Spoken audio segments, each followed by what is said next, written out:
Hi. How is everybody?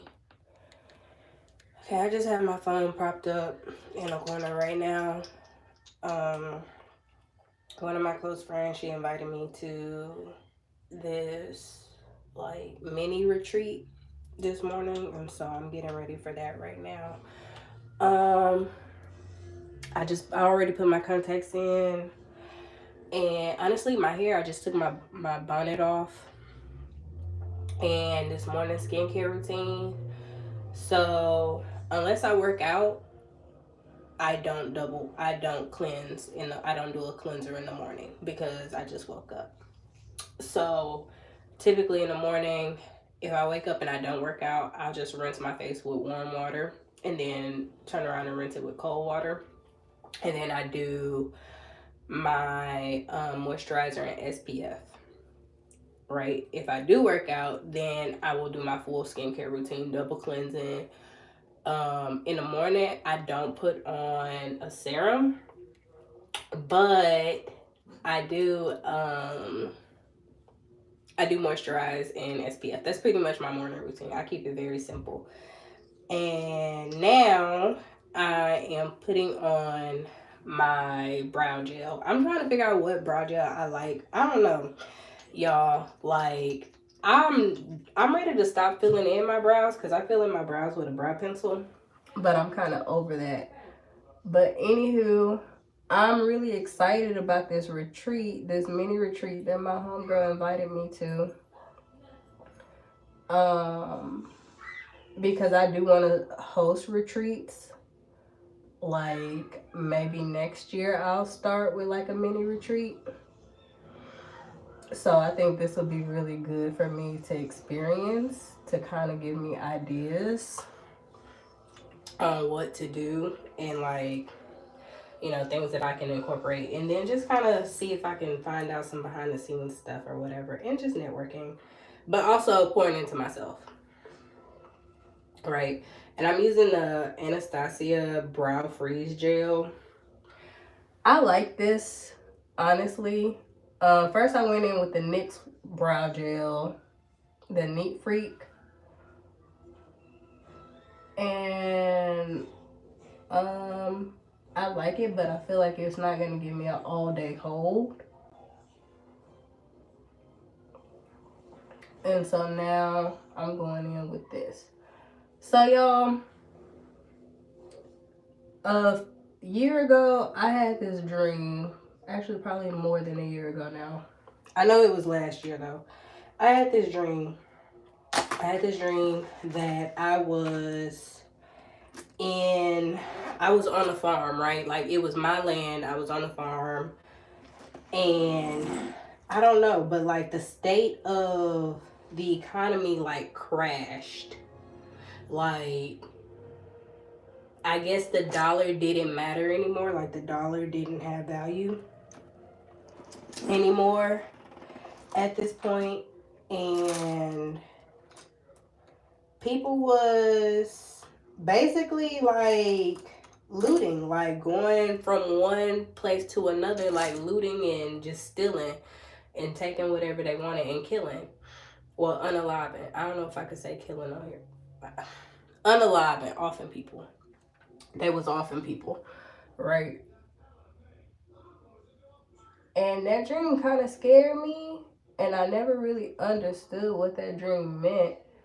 But I feel like something is about to happen in our economy.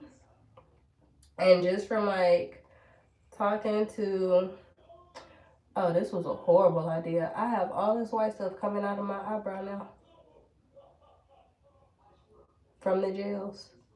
I shouldn't have mixed them, maybe. I don't know. My left one came out fine. My right one got some stuff going on. I'm gonna just keep brushing and hopefully it'll brush it all out.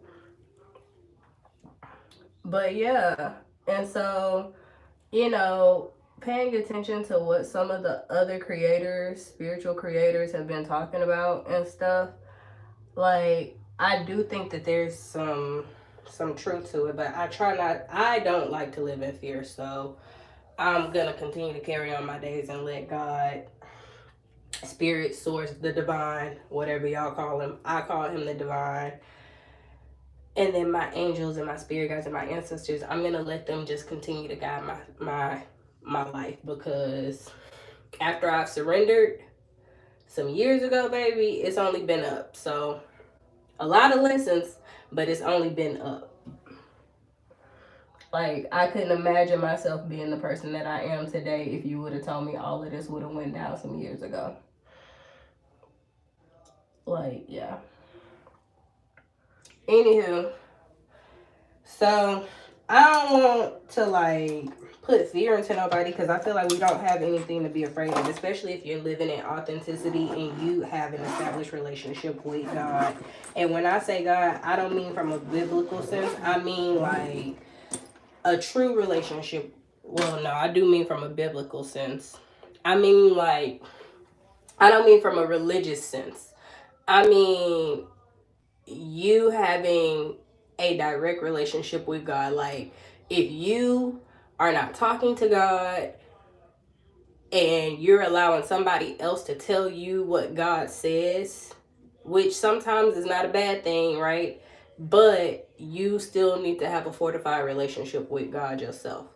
Don't depend on somebody else to have a like to have like basically to bring you and God together.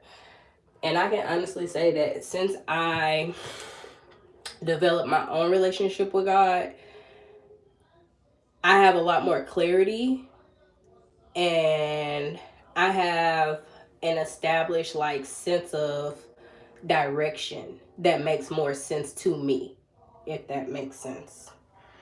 So yeah. Ain't nothing wrong with like, congregate coming into congregation and having these conversations with people, and listening to what other people have to say, because spirit, God, the divine, your ancestors, they come through us, right? They come through everybody, and we deliver messages, and sometimes that message is for you. So I'm not saying don't listen to what other people are saying in terms of like what they have to say, but I'm saying like, I don't even think this is making sense. I hope it makes sense to y'all. It makes sense to me in my head, but I feel like as I speak, it's not really coming out the way that it's making sense in my head. So I'm gonna backtrack for a second. Coming into fellowship with other people, spirit will speak through other people, and it is okay to receive those messages, but use discernment. That is what I'm trying to say.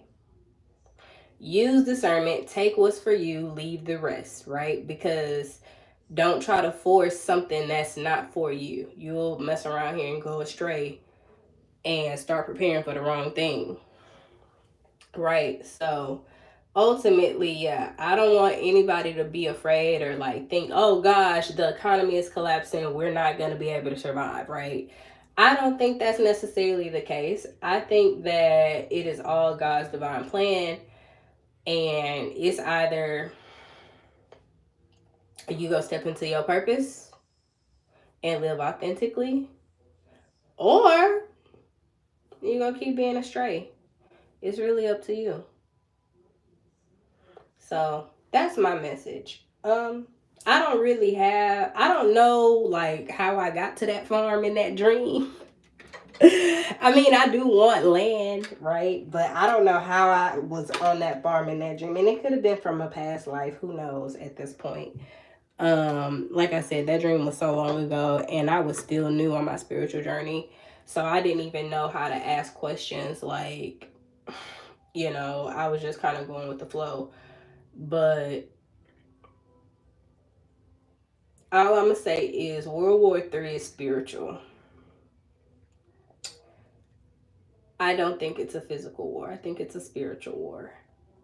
For us, for the common folk, the people that are not in the military. I am a veteran. I did get out. But I think for, those of us who are civilians, World War III is spiritual. Consider it kind of like the Haitian Revolution, right? You had your soldiers that went to war, and then you had your spiritualists that was fighting the spiritual war. That's that. Ooh, oh, yeah. I'm gonna leave that there. Um, I'm gonna end right here. So yeah, I will talk to y'all later. Let me go to this retreat and love on myself and get loved on and fill my cup so that way I can properly fill other people's cups.